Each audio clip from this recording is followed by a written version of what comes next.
pas mauvais non plus. Dieu veut nous les donner, mais à condition que nous soyons en Christ. Que nous discernions ce qui est bon. Le verset 14 nous dit, tu seras affermi par la justice. Tu vois, tu seras affermi par la justice. C'est-à-dire, c'est que Dieu veut de nous que nous soyons des justes. Or, on n'est jamais juste si on n'est pas en Christ. Alléluia. Amen. On n'est jamais juste. Toute personne qui pratique la justice en dehors de Jésus-Christ, il n'est pas juste. Parce que vous le savez, il y a beaucoup de gens dans ce monde. À les regarder comme ça, tu dirais, ah, c'est un homme juste. Mais comme il n'a pas Jésus-Christ en lui, il n'est pas juste. Alléluia. Il y a des hommes intègres. Parmi les musulmans, il y a des musulmans intègres. Il est musulman, il n'a pas accepté dans sa vie Jésus-Christ comme Seigneur et Sauveur, mais il remarquera que c'est un homme intègre. Il ne cherche pas de problème avec des gens, il n'a pas de problème avec des gens, il pratique l'hospitalité, il est bon, donc un bon caractère. Mais comme dans sa vie, il n'a pas accepté Jésus-Christ comme Seigneur et Sauveur, le juste, donc il ne peut pas être non plus juste. Alléluia. Est-ce que vous comprenez? Donc la justice, être juste, c'est en Christ. Amen. Alléluia. Si quelqu'un n'est pas en Christ, il est injuste. Parce qu'il n'y a de salut en aucun autre. Comme l'a dit l'apôtre Pierre dans Actes des Apôtres, chapitre 4, verset 12. Il n'y a de salut en aucun autre, si ce n'est qu'en Jésus-Christ.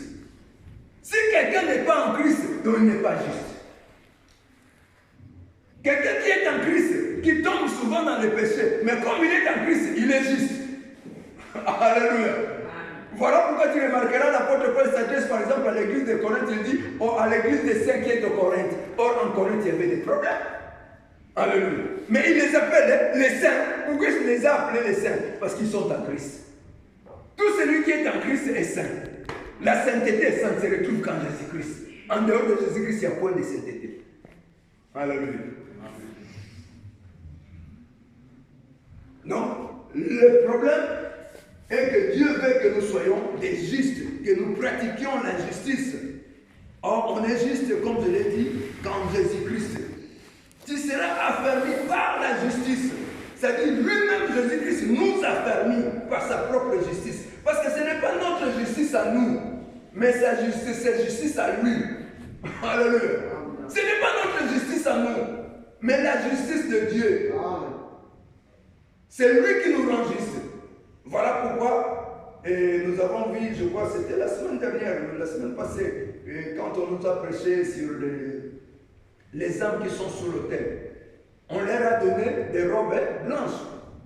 Or, la Bible nous dit que les robes blanches, les fins lin blancs, c'est les œuvres justes des saints. C'est-à-dire que nos œuvres sont justifiées par l'œuvre de la croix. C'est Jésus-Christ sur la croix qui était le seul juste. La Bible dit il n'y a point de juste, pas même un seul. Il n'y a point de juste, pas même un seul. Le seul juste, c'est Jésus-Christ. Alors si quelqu'un est en Christ, automatiquement il devient juste. Non, ça dit que nous sommes affermis par la justice. Quelle justice? La justice de Jésus. C'est la justice de Jésus-Christ qui nous affermit. Ce n'est pas notre propre justice. Voilà pourquoi l'apôtre Paul dira que celui qui se croit être debout prenne garde de tomber. Si tu te crois juste à ta propre manière, par tes propres œuvres, moi je suis juste, moi je ne suis pas comme elle, tu vas tomber. Alléluia. Il faut regarder la justice de Jésus-Christ. Il faut avoir confiance à la justice de Jésus-Christ. Parce que Jésus-Christ sur la croix, il a fait l'œuvre de la perfection. L'œuvre de Jésus-Christ sur la croix, c'était une œuvre parfaite. Il y avait la justice dans cette œuvre. Lui, le juste, il est mort pour les injustes. La Bible dit, lui qui n'a point commis de péché, mais il s'est fait pécher. Alléluia. C'est-à-dire que quand nous entrons en Christ, nous sommes affermis dans la justice. Est-ce que vous comprenez ce que je dis? Amen. Alors, la Bible continue de nous dire, bannis l'inquiétude, car tu n'as rien à craindre. Mais chaque Abednego, ils ont fait quoi? Ils ont banni la crainte. Ils ont banni l'inquiétude. Ils n'étaient pas inquiets. Alléluia. Ils savaient que nous avons un Dieu grand. Le roi leur a demandé, maintenant, ce que j'ai entendu, c'est vrai.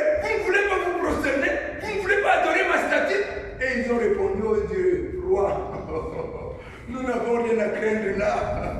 Alléluia. Le monde leur a dit, toi, qu'est-ce que vous dites? Maintenant, chauffez-la. Facette. Chauffez-la, fournaise, facette. Je vais laisser le faire. Non pas x2, mais x7. Or, le roi a oublié que 7, c'est le nombre de la sainteté, de la perfection divine. Alléluia. Oh. Donc lui-même, il a appelé Dieu dans cette fournaise. Alléluia. Avant même que mes chers avaient qu'avec beaucoup ne puissent entrer, Jésus-Christ était déjà là. Mes enfants, je vous attends. Voilà pourquoi les preuves peuvent venir. Mais Jésus est avec toi. Amen. Alléluia. Amen. Jésus ne t'abandonnera jamais. Mais à condition que tu affermisses ta justice en Jésus-Christ. Parce que c'est lui le juste. La Bible dit, bannis l'inquiétude, car tu n'as rien à craindre. Dites la vérité. Est-ce que ces jours-ci, tu n'es pas inquiet de la situation du monde? Quand tu sors, quand tu regardes les gens avec les masques, tu n'es pas inquiet? Ça ne t'inquiète pas? Mais Dieu nous dit, bannis l'inquiétude. Alléluia. Donc malgré tout ce que nous voyons, un ami m'a envoyé une vidéo. Dans cette vidéo-là, il y avait un chien. Les chiens regardaient tout le monde avec les masques. Ils disaient, oh, mais ces gens-ci doivent faire une grosse bêtise. Hein? Ils ont... Alléluia. Donc c'est vrai, même les chiens se tombent. Mais comment est-ce que ces gens se tombent? Mais la Bible nous dit, bannis l'inquiétude, car tu n'as rien à craindre. Et la frayeur, car elle n'approchera pas de toi, la frayeur, Kobam, la peur, bannis ça. Elle ne s'approchera pas de toi. Quand nous regardons la situation que nous vivons aujourd'hui, quand nous entendons en Australie, on a déjà donné la loi que les enfants n'iront pas à l'école s'ils ne reçoivent pas les vaccins. Vaccin comme non, ce n'est pas encore les temps là. Alléluia. Nous ne sommes pas encore arrivés à ce temps-là. L'Antéchrist, parce que la Bible nous dit qu'avant que ces choses-là ne se passent, il faut que l'Église soit enlevée. Alléluia. Nous serons enlevés. Moi, j'ai cette certitude parce que ce n'est pas par mes propres efforts, simplement parce que j'ai accepté Jésus-Christ comme mon Seigneur et Sauveur. C'est ce que me dit la Bible. J'ai même ma confiance en ce que dit la Bible. Comme la Bible me dit que celui qui est en Christ a la vie éternelle, alors moi je crois. La Bible me dit que voici ce témoignage, c'est que Dieu nous a donné la vie et cette vie est dans son Fils. Celui qui a le Fils a la vie. Celui qui n'a pas le Fils de Dieu n'a pas la vie éternelle. Et l'apôtre Jean augmente en disant, je vous ai écrit ces choses afin que vous sachiez que vous avez la vie éternelle, vous qui croyez au nom du Fils de Dieu. C'est-à-dire que j'ai la vie éternelle simplement pourquoi? Parce que je crois. Alléluia. Comme je crois au nom du Fils de Dieu, j'ai la vie éternelle. Personne ne peut venir me l'enlever. Alléluia. Ce n'est pas mes efforts parce que je fais ceci, je fais cela. Non, simplement parce que je crois. Alléluia. Parce que si c'était de faire ceci ou de faire cela, personne n'allait être sauvé. Voilà pourquoi Ephésiens chapitre 2, 8 nous dit, c'est par la grâce que nous sommes sauvés au moyen de la foi. Et cela ne vient pas de nous, mais de Dieu. Le salut ne vient pas de nous, le salut vient de Dieu. C'est le Dieu qui sait qui sera sauvé, qui ne sera pas sauvé. Alléluia. Mais si nous sommes dans sa parole, et nous suivons ce que la parole de Dieu nous dit, c'est que nous sommes sauvés. Alléluia. Nous ne sommes pas comme les autres qui n'ont pas l'espérance. Nous avons l'espérance. Alléluia. Nous avons l'espérance parce que nous sommes en Christ. Or, nous savons que la Bible nous dit tous ceux qui sont en Christ sont enfants de Dieu, sont fils de Dieu. Tous ceux qui l'ont reçu, à tous ceux qui croient en son nom, elle leur a donné le pouvoir de devenir enfants de Dieu. Je suis enfant de Dieu. Amen. Alléluia. Amen. Et comme je suis enfant de Dieu, donc j'irai au ciel. Parce que lui-même, il m'a promis dans Jean 14, il m'a dit que je m'en vais te préparer une place. Et lorsque je m'en serai allé, je reviendrai pour te prendre. Afin que là où je suis, tu sois aussi. C'est Jésus qui l'a dit. Et moi, je me tiens là-bas, dans sa promesse.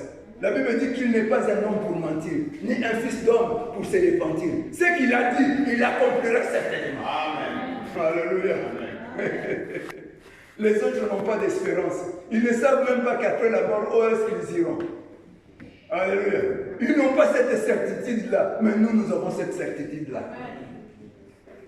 Voilà pourquoi l'apôtre Paul dira, ne méprisez pas les prophéties, mais examinez toutes choses et retenez ce qui est bon. Nous examinons la parole de Dieu. Alléluia. Nous examinons la parole de Dieu. Pour dire que j'ai l'assurance du salut, c'est parce que la parole de Dieu me le dit. Alléluia. Je le dis parce que la parole de Dieu me dit que j'ai l'assurance du salut.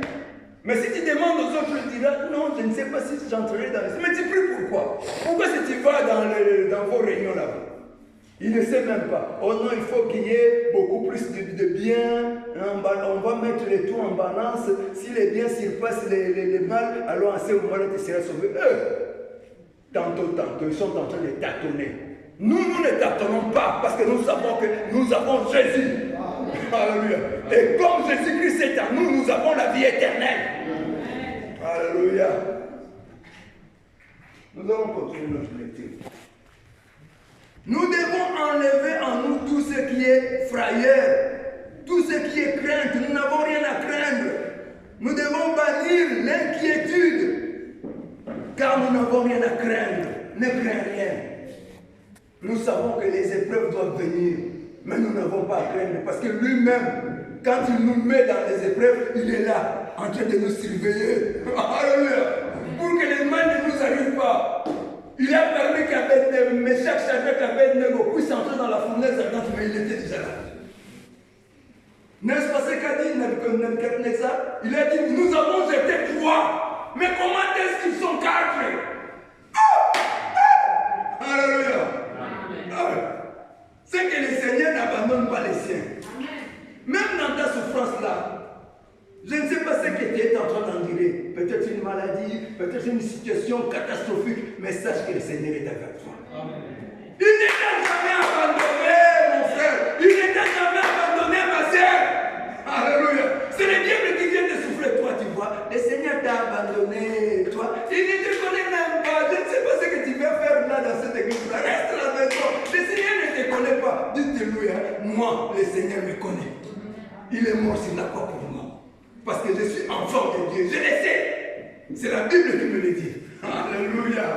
Nous n'avons pas à entendre une voix audible qui vient me dire que, oh, Phonique, toi, Gervais, tu es mon enfant. Non, je n'ai pas besoin d'entendre cette voix audible. La parole de Dieu me l'a déjà dit que je suis enfant de Dieu. Je le suis. Alléluia. Mais Meshach, Shadrach et Abednego le savaient. Ils connaissaient la parole de Dieu.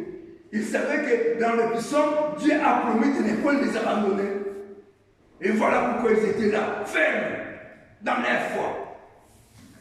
Nous ne sommes pas de ceux qui abandonnent leur foi pour se perdre, mais nous sommes de ceux qui ont de la foi pour sauver leurs âmes. Notre foi, c'est pour sauver nos âmes. Restons fermes, malgré les situations que nous sommes en train de vivre, parce que ça va encore s'aggraver. Ce que nous vivons aujourd'hui, peut-être que ça deviendra encore plus grave, mais restons fermes. Alléluia. N'ayons pas peur, n'ayons pas crainte. Enlevons la frayeur, regardons à Jésus. Parce que nous savons que notre souffrance à nous, Jésus-Christ les a emportés sur la croix. Là, sur la croix de Golgotha, Jésus-Christ a dit, oh mon Dieu, pourquoi m'as-tu abandonné? Alléluia. Et à la fin, il a dit, tout est accompli. Il a tout accompli sur la croix de Golgotha. La souffrance que Jésus-Christ a endurée, c'était ma souffrance, c'était ta souffrance. Voilà pourquoi la Bible dit, c'est par ce même que nous avons été guéris. Que nous ne sommes pas guéris, mais nous avons été guéris. C'est par ce même parce que si quelqu'un a des blessures, où est-ce qu'il va? À l'hôpital, non. Là où vont les malades. Quelqu'un qui a des blessures n'est pas malade? Répondez-moi. Alors, c'est ça. À partir de ces blessures, Jésus a emporté toutes nos maladies.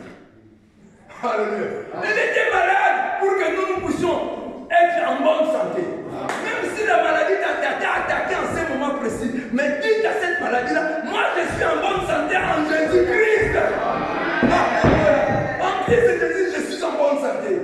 Parce que Jésus sur la croix a emporté toutes mes maladies. Et c'est par ce même Christ que je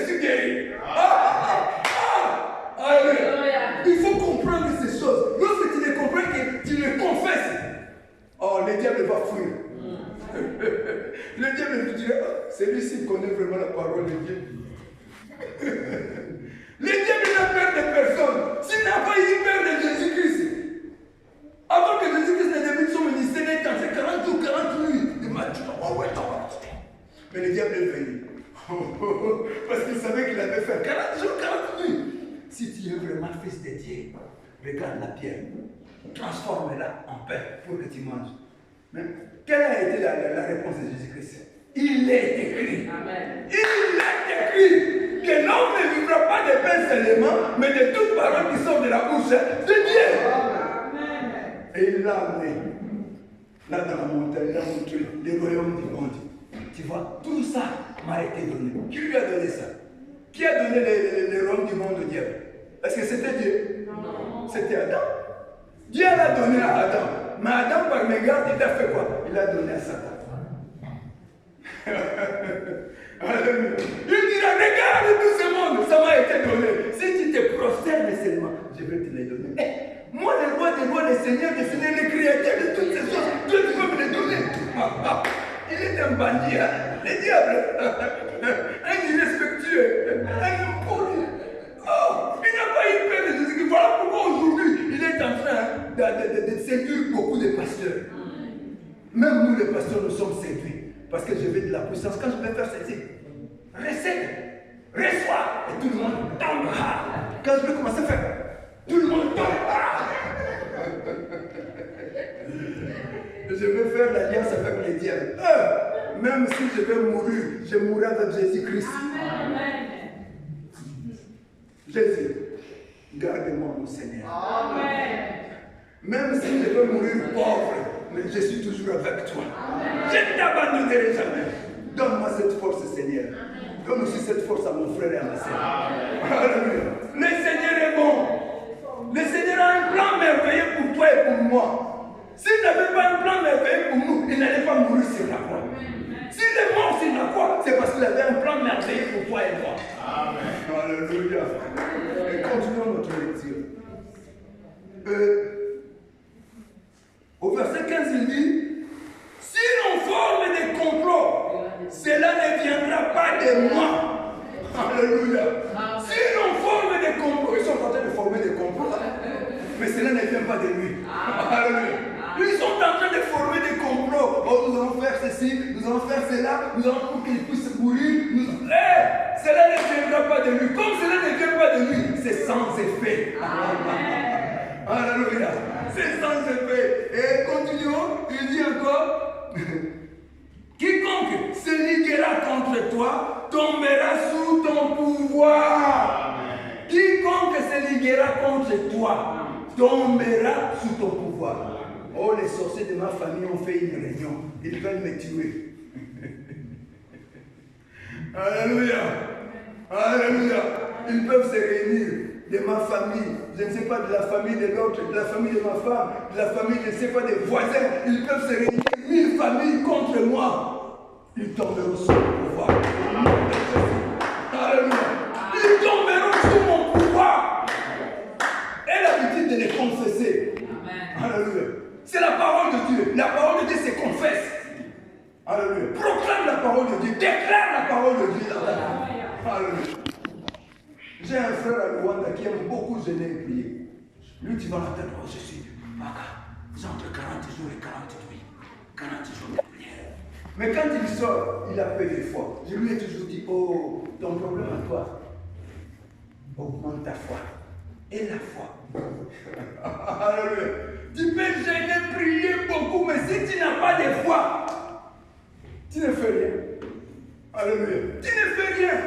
Parce que lui-même, il a dit, mon juste vivra par la foi. Il n'a pas dit, mon juste vivra par les jeûnes et les prières. Non, mon juste vivra par la foi. La prière, les jeûnes, c'est très bien.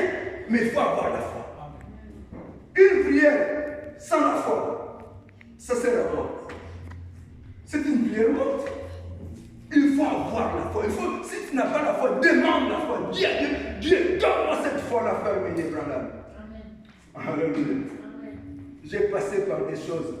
Si je n'avais pas de foi, je ne sais pas où je serais aujourd'hui.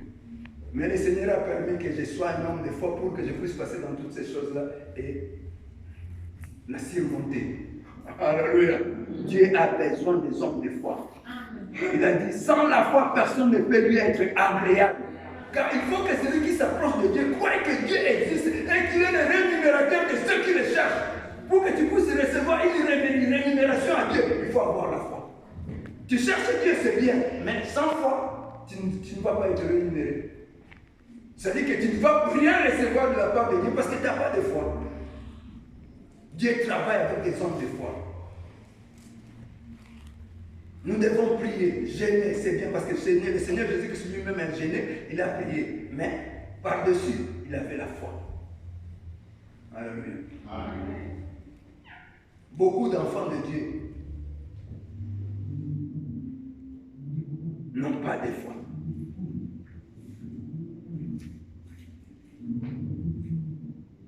L'ennemi de la foi, c'est le doute. Tu vois quelqu'un qui a prié pour quelque chose, mais quand une situation vient, il commence à douter. Si tu doutes simplement, ta foi tombe. Alléluia. Je demande à Dieu, par exemple, que Seigneur, je veux que tu me donnes un exemple simplement. Je veux que tu me donnes un enfant, par exemple. Je viens de me marier. Quand je me suis marié avec ma femme, elle me dira, oh, dans ma famille, du côté de ma mère, là, presque toutes les personnes qui se marient, qui font vraiment le mariage, c'est-à-dire qui ne sont pas enceintés, c'est-à-dire qui font vraiment le mariage comme il se doit pour avoir des enfants, ils ont toujours des difficultés. Je lui ai dit, moi, je suis un homme de Dieu. Alléluia. Nous nous sommes mariés un certain 17 mai. Le 17 mai de l'année prochaine, on avait déjà un bébé. Une année après, je lui ai dit, tu vois, moi, ça ne rate pas, je suis en Christ. Alléluia. Alléluia. Vous comprenez pas ce que je dis, hein? Alléluia. Il faut avoir la foi. Amen. Il faut avoir la foi. Parce que si tu doutes, automatiquement tu fais tomber toute ta foi. Alléluia. Ne faut jamais douter. Mais Meshach, Shadrach et Abednego n'ont pas douté. Alléluia. La Bible est claire, ils n'ont pas douté. Ils ont dit au roi, oh, notre Dieu nous délivrera. Alléluia. Notre Dieu nous délivrera. Mais parfois, quand les épreuves viennent, tu commences à reculer. Comme j'ai reculé ces jours-là, quand on demandait au pasteur les documents, je suis retiré et reculé. Moi, je n'ai pas de papier ici, on va me refouler. Parce que le diable est bizarre. Une situation comme ça, on l'a refoulé. Il est déjà en Angola. Il est en Angola. Alléluia. Amen. Vous ne répondez pas. Amen. Si l'on forme des complots, cela ne viendra pas de moi. Quiconque se liguera contre toi tombera sous ton pouvoir. Tous ceux-là qui sont en train de se liguer contre toi vont tomber sous ton pouvoir. Amen. Alléluia. Amen. Vous savez, la diabète qui m'a attaqué, c'est vrai que c'est une diabète normale comme tous les diabètes. Mais en réalité, moi-même, je savais que c'était une attaque parce que le Seigneur m'en a averti. Il m'avait dit que tu passeras dans un moment d'épreuve. Gloire à Dieu que j'étais averti. Si je n'étais pas averti, la situation que j'ai vécue, même avec ma femme dans la maison, je ne pouvais pas la supporter. Le pasteur le sait, je lui ai dit une fois que je suis rentré à Luanda. Mais la situation que j'ai vécue, ce n'est pas pire. Qu'est-ce que j'ai fait? Je me suis dit, Seigneur, je vais mourir. Je vais mourir, je ne parviens pas. Vous avez vu comment est-ce que je suis arrivé ici? Ben, vilain! Moribond! Avec un visage là de la personne qui va mourir demain. Alors pour ma femme, j'étais devenu insupportable. Je crois quand elle me regardait, elle se disait, oh, c'est même l'homme que je me suis marié avec. Alors cette situation m'a vraiment peiné. L'autre jour, je me suis dit, oh Seigneur, qu'est-ce qui m'arrive? Le Seigneur m'a dit, prends tes histoires, rentre à Lukapa. Parce que j'ai dirigé l'église à Lukapa, c'était dans la province. Au moins 1200 km de Luanda, la capitale. Le Seigneur me dira, rentre à Luanda, rentre à Lukapa. Mais je venais d'arriver, même pas un mois. Mais le Seigneur me dira, rentre. Oh. Je me suis dit non. Alors je vais rentrer sans dire à cette femme que je m'en vais.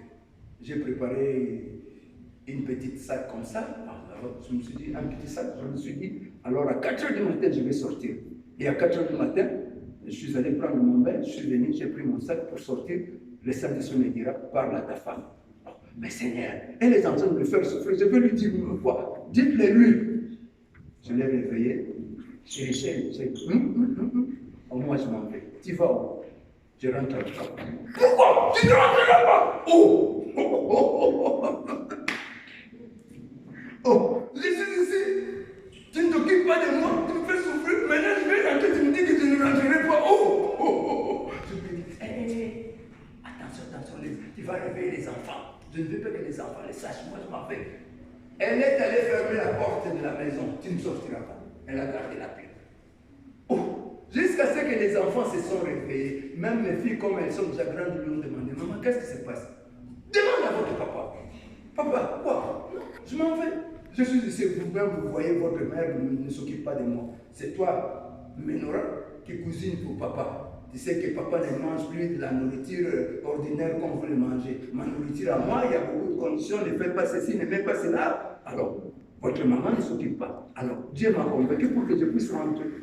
Alors, je vais m'en aller. Elle ne veut pas que je sorte. Demande-lui pourquoi elle ne veut pas que je sorte. Les enfants lui ont demandé, maman, tu ne veux pas qu'il s'aveille pourquoi? Elle n'avait pas de réponse. Alléluia. L'épreuve. J'ai fui. La deuxième là, ma fille là qui parle beaucoup, elle a pris la clé dans le médecin, elle a ouvert. Papa, bon voyage.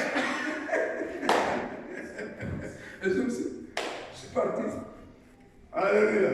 Quelques instants après, le Dieu m'a dit maintenant c'est le moment, tu vas voyager. Je n'avais rien. Mais le Seigneur me dira, rentre à Luanda, maintenant tu vas voyager. Arrivé à Luanda, j'ai appelé l'homme de Dieu me dit, je n'ai rien. Mais le Seigneur m'a dit que je vais voyager. Alléluia. Je me suis tenu à la parole de Dieu. C'est que Dieu m'a dit. Dieu m'a dit que va à Luanda, tu vas voyager. Je suis venu à Luanda. Ce qui restait, ce n'était pas mon problème. Elle me demande, tu viens avec combien? Je n'ai que $200. Avec $200, tu vas voyager. Toi, tu blagues. La foi, c'est une folie. Mais il faut avoir la foi. Alléluia. Alléluia. Sans la foi, personne ne peut être agréable à Dieu. Pour plaire à Dieu, il faut avoir la foi. Oh, c'est un don. Alléluia. C'est vraiment un don. Je vous ai toujours dit que toute ma vie, je n'ai jamais travaillé. Mais je me suis marié, j'ai 6 enfants que je nourris chaque jour, toujours par la foi. Je n'ai pas de salaire. Que ce mois-ci on va me payer, je vais recevoir un salaire. Non, je n'ai jamais fait cela.